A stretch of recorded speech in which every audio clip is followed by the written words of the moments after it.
Same జీవోని ఇప్పుడుండే PPP కింద తీసుకునే ప్రైవేట్ వాళ్ళకి వర్తింపజేస్తారు. అంటే మధ్యలో వాడు బాగుపడతాడు. అది అప్పుడు ఏంటంటే గవర్నమెంట్ బాగుపడేది ఆ డబ్బులతో, గవర్నమెంట్ కి ఆ ఇన్ఫ్రాస్ట్రక్చర్ కి ఆ ఖర్చు అయ్యేది కాబట్టి తీసుకునేవాడు.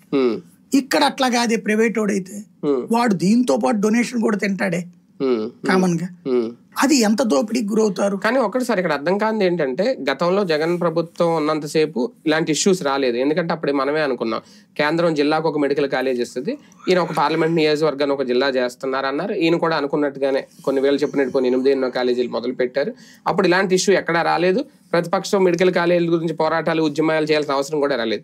కానీ అలాగ సక్రమంగా జరిగిన దాన్ని ఇప్పుడు డిస్టర్బ్ చేయడం వెనక, ఆల్రెడీ కట్టిన కాలేజీలను కూడా పీపీపీకి ఇస్తాము, లేదంటే కట్టబోయే కూడా పీపీకి ఇస్తాము, వాళ్లే నిర్మాణం చేస్తారు, 33 ఏళ్ళు వాళ్లే నిర్వహణ చేస్తారు. దీని వెనక రాజకీయ దురుద్దేశం ఏంటి? లేదంటే ప్రభుత్వానికి, అంటే కేంద్రం అయితే కరెక్ట్ గానే ఉంది, కేంద్రం ఇవ్వాల్సి వస్తుంది, ఇందులో రాష్ట్ర ప్రభుత్వం ఆర్థిక ప్రయోజనాలు ఏమన్నా ఆశిస్తుందా? ఇది కూడా రాష్ట్రానికి, రాష్ట్ర సంక్షేమానికో రాష్ట్ర అభివృద్ధికో ఒక సంపద సృష్టి ఎలా చూడాలి?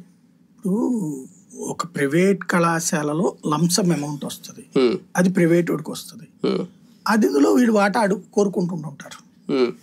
లేదా ప్రభుత్వం వాటా కాదు, వీళ్ళు పర్సనల్ గా కోరుకుంటున్నట్టు. ప్రభుత్వం వాటా అయితే దీని కిందనే ఉంచుతారు. ఇప్పుడు ప్రభుత్వం వాటాలో నువ్వు ఆ సెల్ఫ్ ఫైనాన్స్ కింద పెట్టినప్పుడు ఆ డబ్బులు ప్రభుత్వానికే పోతుంది, ఆ కాలేజీ మెయింటెనెన్స్ నడుస్తుంటారు. అది ప్రైవేట్ వాడు తినడానికి అవకాశం ఇస్తున్నావు అంటే అర్థం ఏంటి నువ్వు?